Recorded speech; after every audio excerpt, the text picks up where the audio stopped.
You're watching the Viral Times, the pulse of global news. Today's headline: Donald Trump lands in the Middle East on a high-stakes diplomatic mission. What's behind his unexpected tour, and how could it reshape the future of the region? Let's dive in. Former U.S. President Donald Trump has embarked on a surprise diplomatic tour across the Middle East, making key stops in Saudi Arabia, Qatar, and the United Arab Emirates. This visit has caught international attention, especially as Trump sets his sights on reshaping regional alliances and reviving U.S. influence in the Gulf. One of the most controversial moves: Trump's proposal to lift select U.S. sanctions on Syria, a move aimed at stabilizing the war-torn nation and countering Russian influence. But that's not all. In Saudi Arabia and the UAE, Trump has pitched a billion-dollar tech partnership focused on AI chip development, offering American innovation in exchange for strategic cooperation and funding. And in Qatar, the message was clear: the U.S. wants help in de-escalating tensions with Iran. Trump has reportedly asked Qatari leaders to mediate a new peace channel between Washington and Tehran, hoping to avoid a larger regional conflict. So what does this mean for the world? Economically, oil markets are reacting to the potential shift in Gulf alliances. Politically, Washington is attempting a comeback in a region increasingly influenced by China and Russia. And socially, opinions are divided, with some calling it a masterstroke, and others warning of dangerous consequences. Trump's team says more announcements are coming, including possible deals with Bahrain and Oman. With the U.S. elections on the horizon and global instability rising, this tour could mark a pivotal moment, not just for the Middle East, but for Trump's global legacy. What's your take on Trump's Middle East mission? Bold diplomacy, or dangerous politics?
For the incredible welcome you've shown us. It's been an unbelievable stay.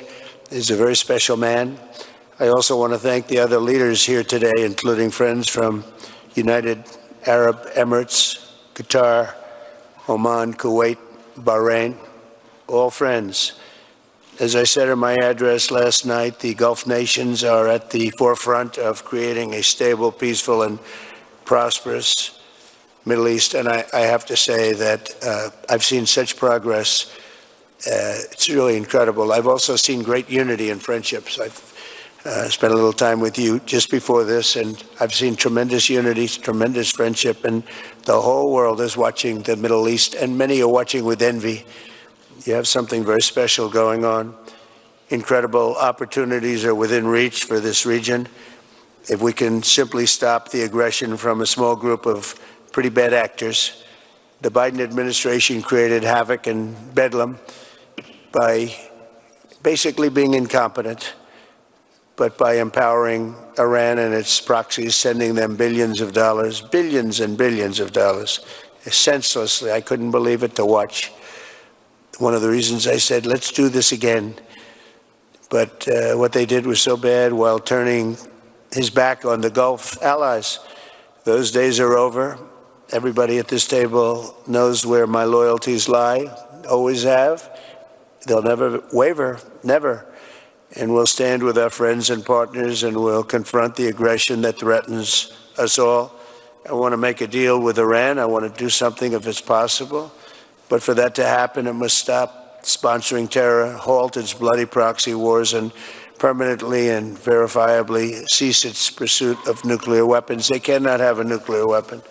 I don't imagine there's anybody at this table or anybody in this room that would say they can. I'm strongly urging all nations to join us in fully and totally enforcing the sanctions that I just placed on Iran, and we also place secondary sanctions, which are in certain ways even more devastating. Iran, as you know, had no money when I left office. They were broke. They had no money for Hamas. They had no money for Hezbollah. There was no attack. There was no thought of attack. There would have been no attack if I were president. But bad things happened in that election. And I said, let's do it again. And by doing it again, it became much more historic. It's a much more historic election, much more powerful election. And we have a mandate. We won every swing state. We won by millions of votes. We won 2,750 districts. We call them districts. Out of a total, if you look at the number, it was 2,750 to 505. The whole map was red, red meaning Republican. So I will say recently we launched strikes on more than 1,100 Houthi targets in Yemen, as you know. And last week they agreed to stop. They don't want to be targeting our commercial ships anymore. And they said, that's enough, that's enough. We did about 52 days, 52 nights. It didn't end. We just put in a budget of $1 trillion. It's our biggest budget, military budget, we have ever put in. And the United States is very, very strong right now. It's amazing. In a short period of time, we've been there 100 days. And in a short period of time, we've done what a lot of people don't do in 4 years. We're a hot country, just like you're a hot area. And we're going to keep it that way. In Gaza, my administration shares the hope of so many in this region for future of safety and dignity of the Palestinian people. But that cannot happen as long as Gaza's leaders take delight in raping, torturing, and murdering innocent people. Can't have it.